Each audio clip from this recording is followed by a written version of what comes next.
Imaginez une musique qui vous permettrait de vous vider la tête. Une musique qui vous ferait instantanément oublier vos tracas. Une musique qui emplirait votre cœur de joie et d'insouciance. Une musique qui vous ferait voyager à travers le temps et l'espace sans pour autant quitter votre chez vous. Une musique qui invoquerait en vous des souvenirs de moments que vous n'avez jamais vécus. Ça, c'est l'effet que me fait la synthwave.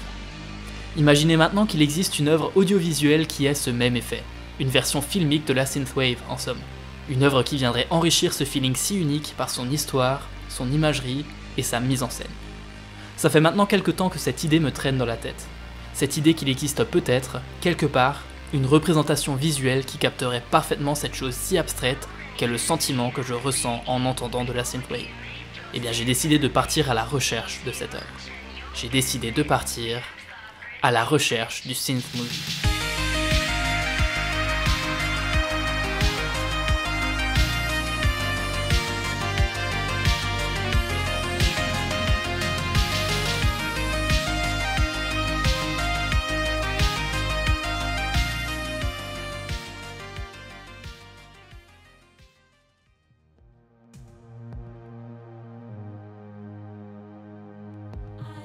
Avant de savoir s'il existe un synth movie, il faudrait déjà savoir ce qu'est un synth movie. Et pour ça, essayons de définir ensemble ce qu'est la synthwave. La synthwave, ou retrowave si vous voulez, mais personnellement je trouve cette appellation moins parlante, est un sous-genre de la musique électronique qui tire son inspiration de la musique, de l'esthétique et de l'imaginaire propre aux années 80, avec un instrument primordial qu'on retrouvera dans virtuellement tous les morceaux du genre, à savoir le synthétiseur. Bah oui, c'est pas pour rien que ça s'appelle la synthwave. Et plus que de la musique, la synthwave c'est aussi un feeling. Les morceaux de ce genre sont censés rappeler cette belle époque qu'étaient les années 80. Autrement dit, la synthwave est censée vous procurer un sentiment de nostalgie, et ce, même si vous n'avez pas vécu vous-même les années 80, ce qui est à la fois très fort, mais aussi très compliqué. Donc en gros, on cherche un film qui corresponde aussi plus ou moins à cette définition. Et pour ça, il faut que la mise en scène reprenne les codes du cinéma des années 80, que ce soit à travers le cadre, la lumière, la colorimétrie, etc. Que le film appartienne à un genre proéminent dans les années 80. Teen movie, film d'horreur, film d'action, bref, typiquement les genres cinématographiques dont s'inspirent les artistes de synthwave. Que la musique du film rappelle les années 80, et pour y parvenir, il y a plusieurs méthodes. Première option, la bande originale composée pour le film contiendra de la synthwave. Deuxième option, des morceaux de synthwave préexistants seront utilisés à certains moments clés du film. Troisième et dernière option, des morceaux populaires issus des années 80 seront utilisés dans le film. Enfin, dernier critère et pas des moindres, le feeling. Le film pourra rassembler les trois critères précédents, il ne sera néanmoins pas un synth movie s'il ne procure pas un quelconque sentiment de nostalgie. Ça va vraiment être le critère déterminant de notre recherche. Après, la liste n'est pas exhaustive, et à l'inverse, on ne retrouvera pas forcément tous ces éléments dans le synth movie. Ce ne sont que des pistes qui vont nous aiguiller dans nos recherches, et non pas des conditions sine qua non, à part pour le dernier de ces critères, évidemment. Ok, je pense qu'on a maintenant tout ce qu'il nous faut pour entamer notre périple cinématographique. Vous êtes prêts pour le premier film? Alors c'est parti.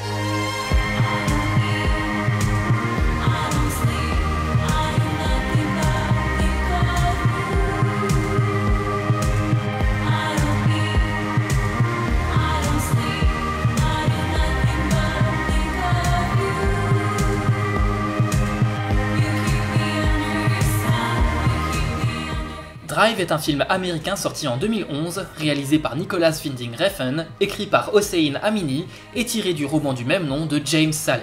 Au casting, on retrouve notamment Christina Hendricks, Bryan Cranston, Ron Perlman, Oscar Isaac, Carey Mulligan et bien évidemment Ryan Gosling. Le film raconte l'histoire d'un homme sans nom qui bosse en tant que mécanicien dans un garage, mais aussi en tant que cascadeur pour le cinéma, mais qui arrondit ses fins de mois en faisant office de chauffeur pour des braqueurs. Un beau jour, il fait la rencontre de sa voisine Irène et son fils Benicio, pour qui il se prend rapidement d'affection. Tout va bien jusqu'à ce que le mari d'Irène soit libéré de prison. Seulement, il en ressort criblé de dettes et ses créanciers exigent qu'il braque un prêteur sur gage pour les rembourser. Il commence par refuser car il veut se ranger, mais ses créanciers menacent de s'en prendre à Irène et Benicio. Le Kid, c'est comme ça que je vais appeler le personnage principal puisque c'est le seul surnom qu'on lui donne tout au long du film, décide alors de l'aider. Et je sais pas pourquoi je vous raconte tout ça, puisque vous connaissez Drive. Vous ne l'avez peut-être pas vu, mais vous en avez forcément entendu parler, puisque même s'il n'a pas connu un énorme succès en salle au moment de sa sortie, tout en étant tout de même plus que rentable, il est depuis devenu véritablement culte. Et le film est aussi connu pour avoir popularisé un nouveau genre musical né quelques années plus tôt, à savoir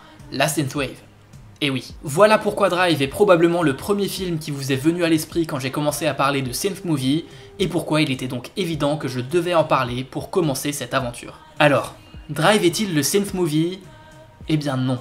Mais il n'en est pas moins intéressant pour autant. Parce que dans l'imaginaire collectif, Drive est indissociable de la synthwave, et il doit bien y avoir une raison à ça, autre que le simple fait que la BO en contienne. Et je pense que cette raison, c'est tout simplement la mise en scène. C'est vrai que certains plans font très 80s, notamment dans l'intro du film, dans laquelle les plans où l'on voit le kid dans la voiture ont ce côté assez rétro. Puis on enchaîne avec le générique, où là on est totalement dans une ambiance synthwave. La musique, à savoir Night Call de Kavinsky, la police d'écriture utilisée pour les crédits, certains plans encore une fois, et vers la fin du film, il y a la scène de la mort de Nino, le personnage interprété par Ron Perlman, qui se fait tuer par le kid. Là, je trouve qu'on a carrément un côté slasher movie. Tenez, ce plan-là, avec la victime à l'agonie et le tueur qui la surplombe. Non seulement il a de la gueule, mais en plus on est en plein dans l'imagerie du slasher. D'ailleurs, dans cette scène, le kid porte un masque, comme tout tueur de slasher movie qui se respecte. Et petite anecdote, mais à la base, le masque utilisé dans Halloween de John Carpenter était un masque à l'effigie de l'acteur William Shatner. Et dans cette scène de Drive, le kid porte un masque à l'effigie de l'acteur dont il est la doublure, car je rappelle qu'il est cascadeur. Je sais pas si c'est une référence à la vraie histoire du masque de Halloween ou si c'est qu'une coïncidence, mais dans tous les cas, c'est plutôt chouette comme détail. Mais à part ça, personnellement, le film me fait pas particulièrement penser aux années 80. En fait, ce qui m'évoque surtout, c'est les films noirs des années 40 et 50. Alors bien sûr, cette évocation, c'est un peu l'objectif de tous les films du mouvement néo-noir, dont fait partie Drive justement. Et certes, il y a pas mal de films néo-noirs qui sont sortis dans les années 80, mais c'est pas spécifique à cette période-là. Si le but était de faire une vraie référence aux 80s tout au long du film, il aurait fallu s'inspirer d'un autre genre cinématographique, plus spécifique à cette décennie-là. Parce que même si on a vu qu'il y avait quelques références très typées 80s dans la mise en scène, celle-ci me fait plus souvent penser aux films noirs, notamment par le biais de la lumière. Et même le personnage du kid en lui-même, son côté badass silencieux m'évoque plus les action heroes des années 60 ou 70 que les action heroes turbo-testostéronés des années 80. Que ce soit physiquement ou même dans son style vestimentaire, on est quand même plus proche du charisme Steve McQueenesque ou Clint Eastwoodien que de la virilité Kurt Russellienne ou Mel Gibsonesque. Ok, son blouson iconique fait très années 80, mais au niveau de la caractérisation du personnage, ça s'arrête là. Pour moi, Drive n'est pas tant un hommage aux années 80 qu'un hommage au cinéma du XXe siècle. Sauf que j'ai l'impression que dans ce patchwork de références et d'influences, les gens retiennent essentiellement les 80s. Et attention, ne voyez pas une volonté de ma part de cracher sur le film, je le trouve excellent et je passe un excellent moment à chaque fois que je le regarde, mais j'ai juste l'impression qu'une bonne partie du public le prend pour ce qu'il n'est pas. Et je suis aussi tout à fait conscient que sans Drive, la synthwave ne serait probablement pas ce qu'elle est aujourd'hui. Ce serait sûrement resté un genre musical de niche totalement obscur et inconnu du grand public. Je sais que certaines personnes auraient préféré que ça le reste, mais pas moi, parce que sans Drive, certains de mes groupes et artistes de synthwave préférés n'existeraient peut-être pas. Donc non, Drive n'est pas le synth movie, mais je suis à peu près certain que sans Drive, le synth movie ne pourrait pas exister. Et je sais que cette recherche dans laquelle je me lance ne va pas forcément être facile, parce que pour moi, cette étiquette de synth movie représente quelque chose de très particulier, qui résonne profondément en moi. Qui sait, peut-être que le synth movie n'existe tout simplement pas. Peut-être que personne n'a la même vision de ce qu'est la synthwave. Peut-être qu'on en a tous une perception différente. Et ce serait génial, mais aussi terriblement frustrant. Voilà ce que je me disais avant de commencer cette vidéo et de revoir Drive.